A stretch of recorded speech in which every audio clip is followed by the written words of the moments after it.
Eh, bueno, jóvenes, comenzamos la segunda unidad, ¿verdad? O sea, aquí comienza el contenido del segundo parcial.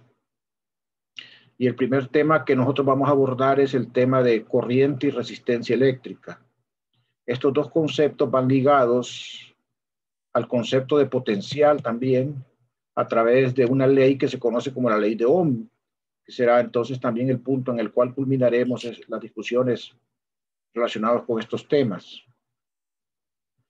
Los contenidos que están en esta presentación, pues tenemos corriente eléctrica. La corriente eléctrica, nosotros sabemos, mira, la corriente eléctrica se puede dar en, en metales o en otras circunstancias, como por ejemplo en una solución electrolítica. El asunto es que haya cargas libres que puedan moverse. En los metales, por ejemplo, existen electrones libres que no están muy unidos a los núcleos y que por ende tienen libertad para desplazarse en la presencia de un campo externo. En los dieléctricos no es así, los electrones están muy unidos a las atracciones electrostáticas del núcleo y por lo tanto su movimiento es bastante difícil. Si no hay campo externo, los electrones comienzan a desplazarse, o sea, en forma caótica debido a la temperatura y entonces no presentan un desplazamiento neto en una dirección. Aquí podemos ilustrar esa figura, ¿verdad? Hay desplazamientos hacia atrás y hacia adelante caóticos y no se ve un desplazamiento neto de carga en una dirección. Sin embargo, al aplicar un campo externo, lo que puede ocurrir es que va a tender a haber movimiento de carga. Nosotros sabemos que los electrones tendrían a moverse en la dirección contraria al campo y que los protones tendrían a moverse en la dirección a favor del campo.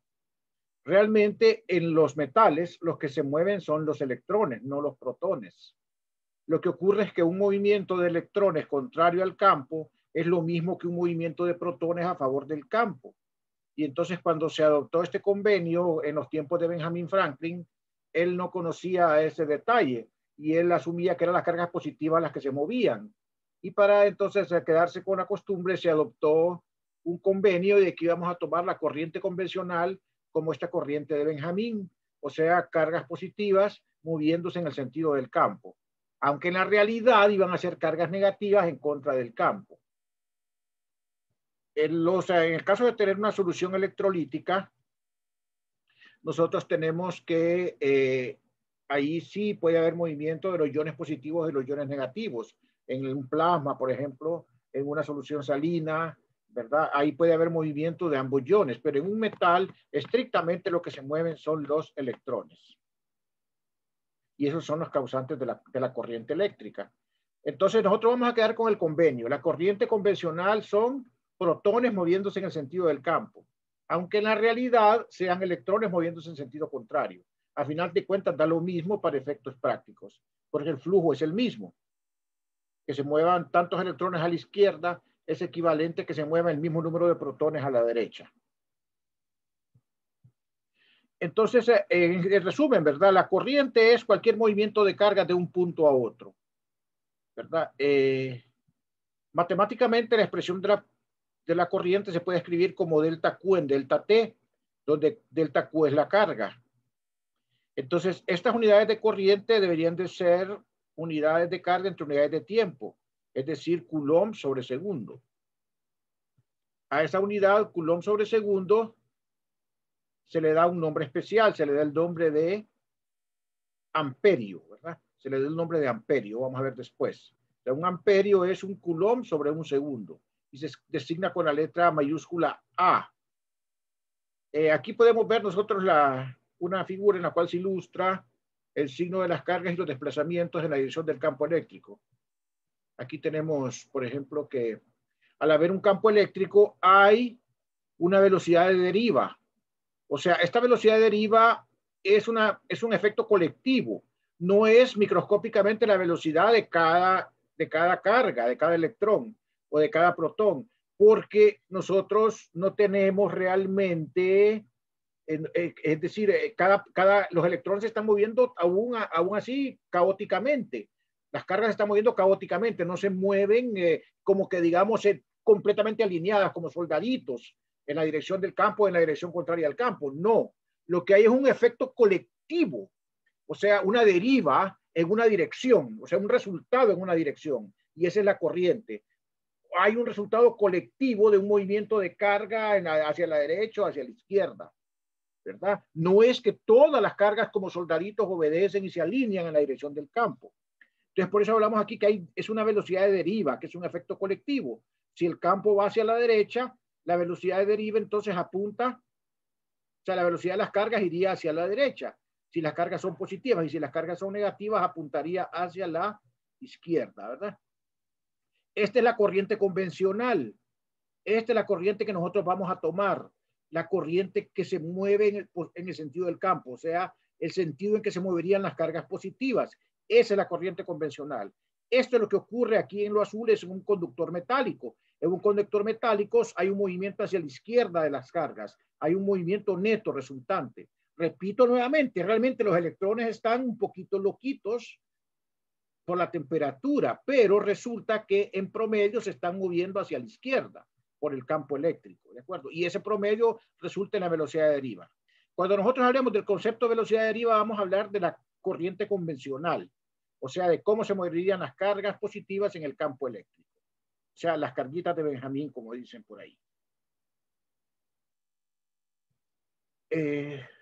Esa velocidad es relativamente lenta, esa velocidad de deriva. Es decir, y es una característica para cada material. Algunas veces ustedes la van a poder tomar de una tabla de libro, o otras veces les van a pedir que la estimen, que hagan una estimación, que hagan un cálculo estimado de la misma. La velocidad de deriva resulta ser del orden de 10 a la menos 4 metros por segundo en los conductores metálicos. Es una velocidad pequeña realmente, ¿verdad? Lo que ocurre es que es una corriente grande porque son muchos electrones los que están en movimiento. Entonces resulta ser un efecto grande al final de cuentas, ¿verdad? Aunque la velocidad de deriva es pequeña. Imagínense ustedes que hay una nube de cargas que colectivamente esa nube se está desplazando, aunque internamente haya movimientos al azar, colectivamente se está desplazando en una dirección, de manera ordenada, de manera colectiva, macroscópica. Es posible expresar la corriente en términos de la velocidad de arrastre, de la densidad de cargas libres, o sea, del número de electrones por unidad de volumen o el número de portadores de carga por unidad de volumen y de la sección transversal de conductor. Le vamos a llamar nosotros N chiquita a la cantidad media de cargas libres por unidad de volumen. O sea, esta N denota cargas libres por unidad de volumen. Es un número por unidad de volumen.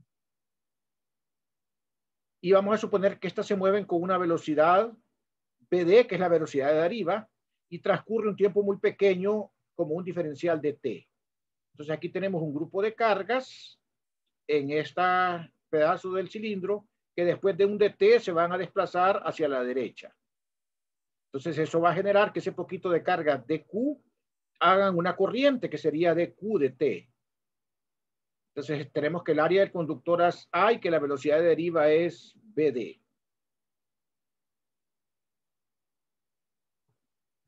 Entonces nosotros venimos y escribimos la carga. ¿Qué carga hay almacenada aquí en esta área, en este pedazo, en este pedazo de cilindro?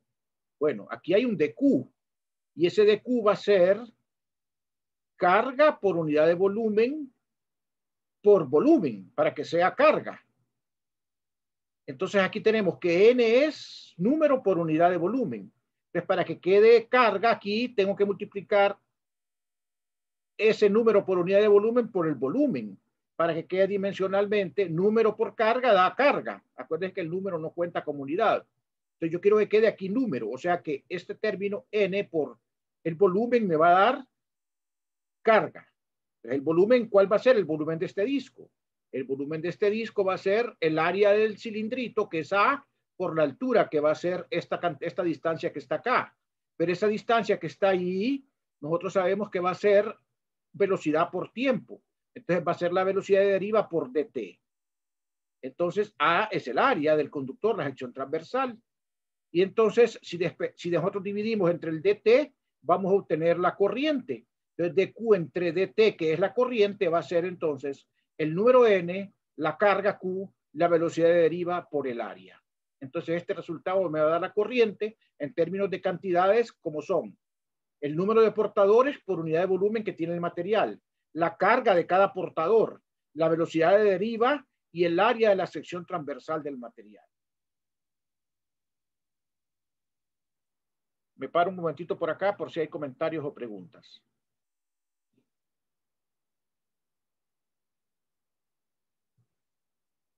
Muy bien. Ahora vamos a introducir un término que se llama densidad de corriente, que va a ser la corriente por unidad de área. Vamos a ver que la densidad de corriente es un vector. Va a ser un vector que tiene la dirección, que tiene la velocidad de deriva. Ahorita vamos a introducir solo su magnitud. La magnitud de la densidad de corriente va a ser entonces corriente por área.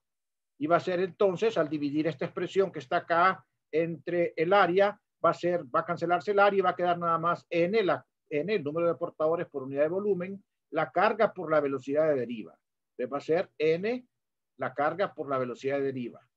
Y entonces ahí tenemos la expresión para la corriente, ¿verdad?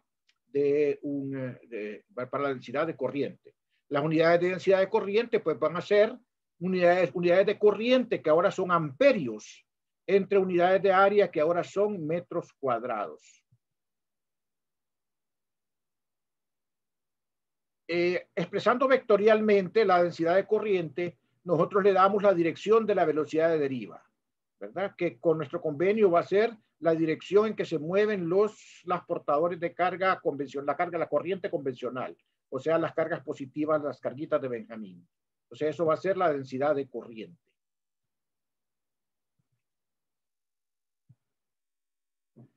Ahí vamos a parar esta parte, pero voy a introducir ahora otra presentación para que continuemos con el análisis aquí de corriente. Me esperan un segundito que vamos a bajar otro archivo aquí.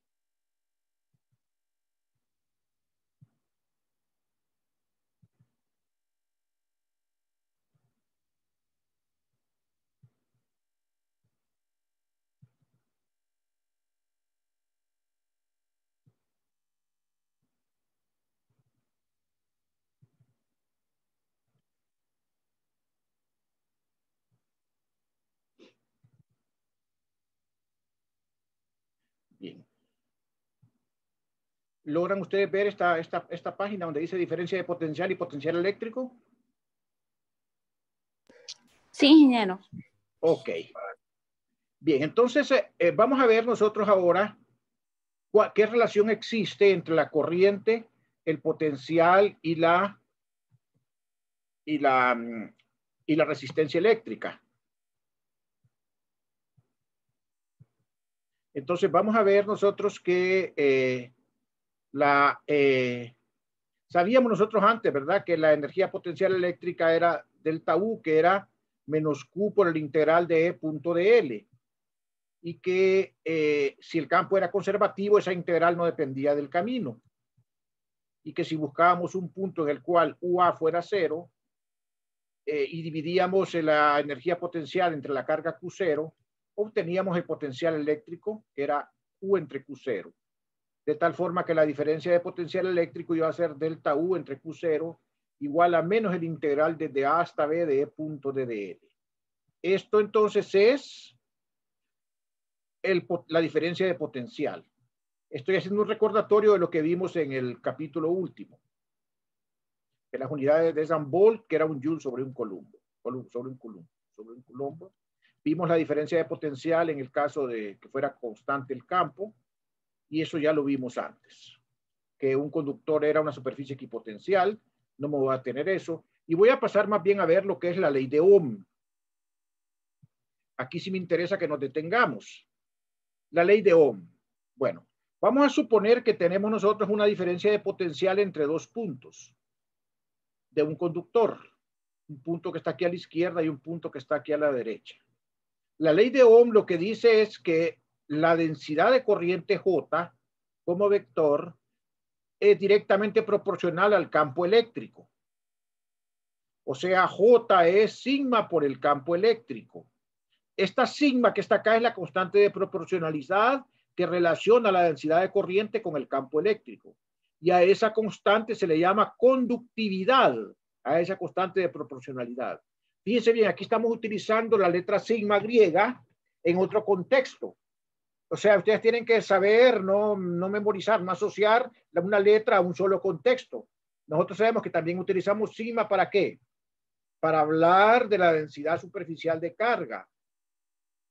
Pues si hablamos de sigma en este contexto, estamos hablando de la conductividad eléctrica. La conductividad eléctrica es una medida de qué tan fácil conduce la carga eléctrica el material.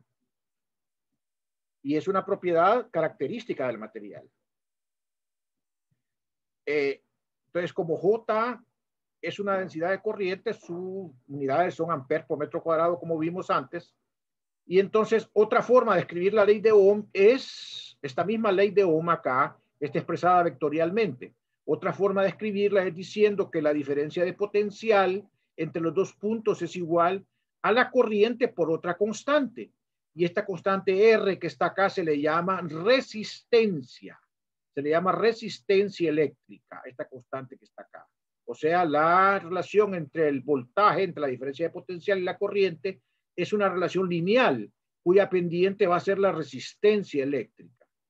De alguna manera están relacionadas las cantidades acá, las de la ecuación vectorial con las de la ecuación escalar que está acá, que es la forma que tiene la ley de Ohm en forma escalar. A la cantidad R se le llama resistencia eléctrica. Se le llama resistencia eléctrica. Y sus unidades van a ser ohms. Ohms. Y se acostumbran a representar con la letra griega omega, ¿verdad? Para decir ohms, que es la unidad de resistencia eléctrica. Fíjense bien, hay otra cantidad importante que está asociada con la conductividad, que se le llama la resistividad. La resistividad es el inverso de la conductividad, como que la resistividad es una medida inversa de la conductividad. O sea, un material que tiene más conductividad tiene menos resistividad. Y las unidades de la resistividad van a ser entonces ohm por metro, las de la resistividad. Entonces, resistividad igual al inverso de conductividad. El nombre tiene que ver, ¿verdad? Una es la oposición a que pase corriente y la otra es el término que da una medida de la facilidad de que pase corriente. Entonces tenemos resistividad o conductividad, son cantidades como adversas, como que es contrario, de efecto contrario.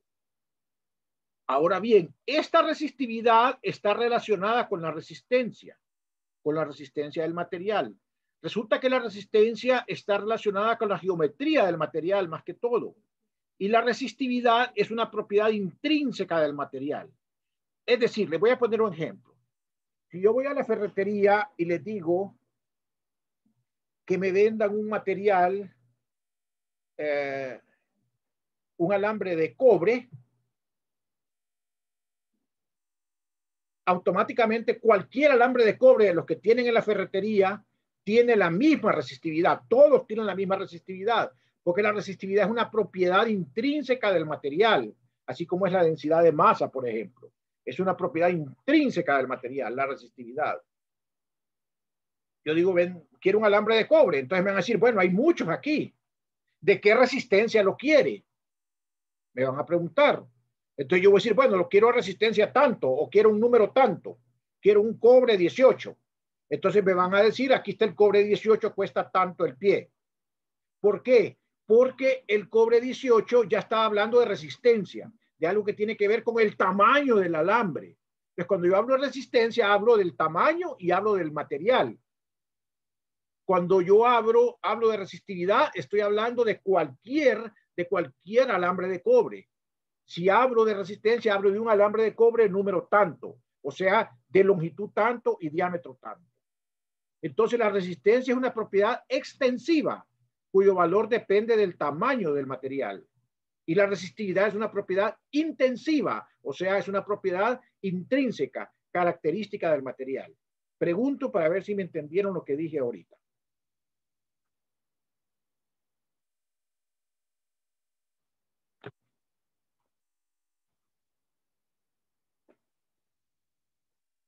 Sí, sí se entendió. Entendí. Perfecto, perfecto. Vamos adelante entonces. Entonces, ¿cómo están relacionadas esas cantidades?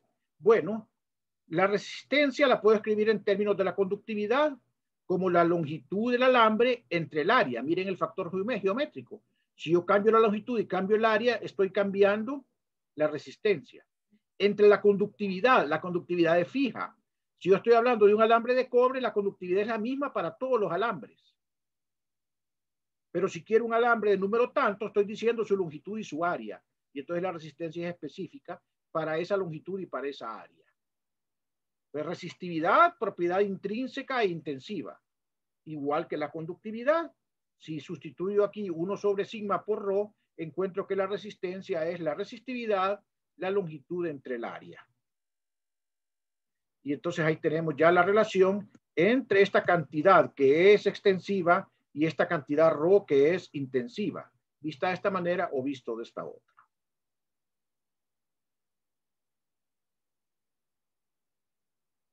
Por acá tenemos alguna tabla de resistividades y coeficientes de temperatura de resistividad para diferentes materiales. Esto es, por ejemplo, la plata, el cobre, el oro, el aluminio, y estos son los coeficientes de temperatura. O sea, al igual que ustedes recuerdan que los materiales tenían, o sea, un coeficiente de dilatación volumétrica, lineal o superficial, que cuando se les calentaba daba una idea de cuánto aumentaban sus dimensiones, su longitud, su área o su volumen. Pues este es un análogo. A medida que aumenta la temperatura, hay una tendencia a que la resistencia aumenta. Eso es lógico. Si ustedes ponen a los electrones a temperaturas más altas, el movimiento caótico al azar va a aumentar. Van a aumentar las colisiones de los electrones entre ellos mismos o con las paredes, con la superficie del conductor, y entonces lo que va a ocurrir es que va a haber un movimiento más caótico. Por eso es que cuando un conductor se calienta más, aumenta su resistencia. Porque los electrones, en vez de obedecer, si podemos hablar así antropomórficamente, en vez de obedecer, entre comillas, al campo eléctrico, se ponen en su borrachera local a moverse de manera caótica y su obediencia al campo eléctrico es menor. Entonces, por esa razón es que existe un aumento de la resistencia con la temperatura. Ahí tenemos la resistividad y tenemos el coeficiente de temperatura que lo vamos a ocupar también para algunos problemas. Si quieren la conductividad, ustedes solamente sacan el inverso. Acuérdense que la conductividad es 1 sobre sigma.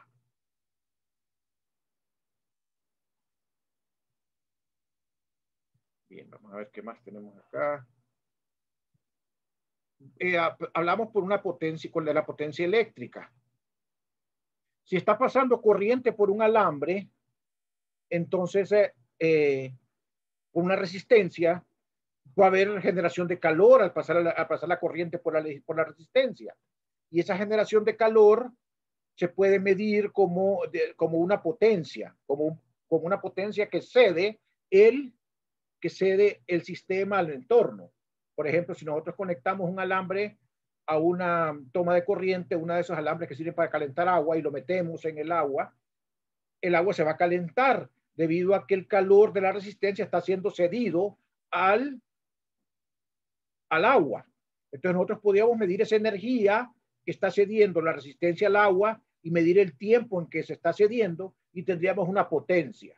Entonces esa potencia eléctrica asociada a la resistencia, nosotros la podemos calcular, ¿verdad?, multiplicando la corriente por la diferencia de potencial entre las terminales del alambre.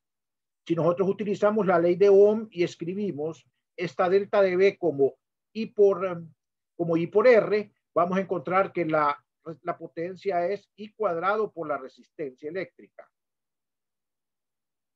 O si utilizamos acá, que en vez de cambiar el delta de B, cambiamos el I, entonces lo que vamos a tener es que en vez del I vamos a tener acá que I es delta de B por R.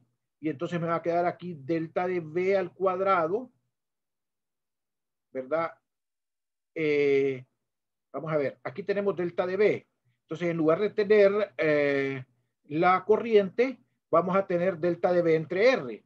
Y entonces aquí vamos a tener delta de B al cuadrado entre R para la potencia. Entonces, cualquiera de estas tres expresiones son correctas para calcular la resistencia. Como les decía antes, hay una relación entre la resistencia y la temperatura. Es decir, si nosotros aumentamos la temperatura, hay una tendencia a que la resistencia aumente. La resistencia o la resistividad. Aquí tenemos para la relación de la resistividad. La resistividad Rho está escrita aquí en este lado, es la resistividad a la temperatura T. Y la resistividad Rho0 es la resistividad a la temperatura T0 que está acá. El alfa es el coeficiente que vimos antes acá, que estaba en la tabla, que era el coeficiente de temperatura, ¿verdad? El coeficiente de temperatura alfa que está acá, cuyas unidades son centígrados a la -1, Kelvin a la -1, no porque centígrado es igual a Kelvin, no, porque el aumento de centígrados es aumento de Kelvin y la unidad realmente de alfa es delta de centígrado o delta de Kelvin. Entonces, por eso es que es el mismo que le pongan aquí, delta de centígrado o delta de Kelvin. Entonces, es igual.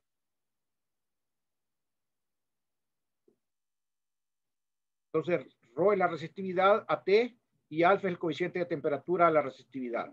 T sub 0 es la temperatura de referencia. Muchas veces se toma esa temperatura a 20 grados centígrados. Si de esta relación nosotros venimos y despejamos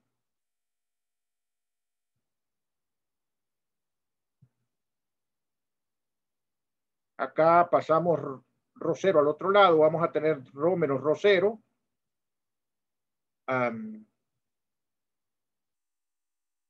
Y entonces vamos a tener aquí que eso sería 1 más alfa delta de T. Y entonces eso lo podemos simplificar de esta manera. Alfa es 1 sobre Rho0 delta de Rho entre delta de T, donde delta de Rho es Rho menos Rho0 y delta de T es T menos T0. La relación para la resistencia es la misma, ¿verdad? Hablamos entonces de una resistencia R a la temperatura T y de una resistencia R0 a la temperatura T sub 0. Y entonces la diferencia es la misma.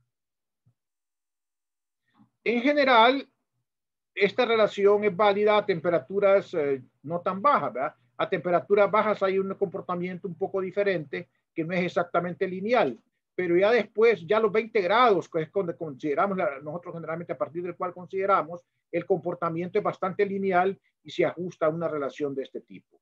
Así, de esta manera. Bueno, terminé hoy antes de tiempo, pero bueno, voy a dejar para mañana los próximos problemas. Solo quiero decirles una cosa, jóvenes. Miren, yo mañana, hoy tuve muy poca asistencia, no sé qué les pasó. Generalmente aquí vienen 20, ¿verdad? Pero bueno, algún problema tuvieron. Yo mañana, yo soy miembro del Consejo de Educación Superior de la Universidad Nacional Autónoma de Honduras, o sea, soy representante de la Universidad Nacional Autónoma de Honduras ante el Consejo de Educación Superior. Y he sido convocado el día de mañana por la Junta de Dirección Universitaria a una reunión a las 10 de la mañana.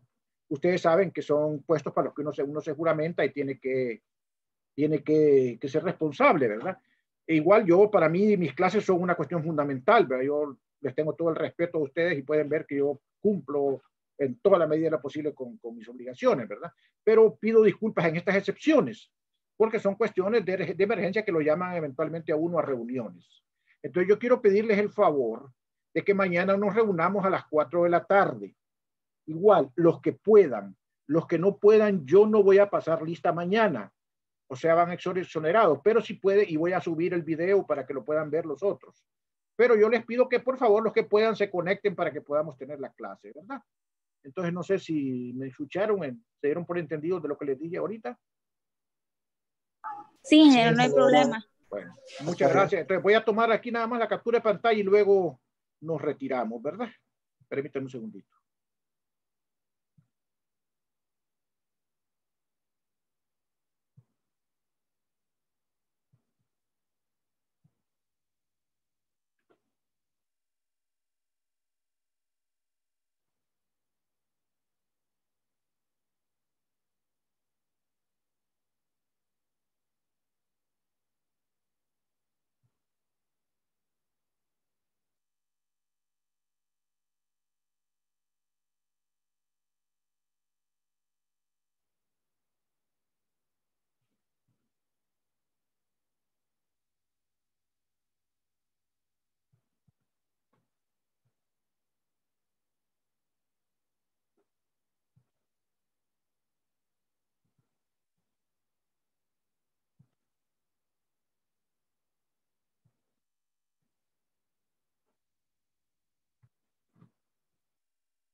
Muy bien, jóvenes.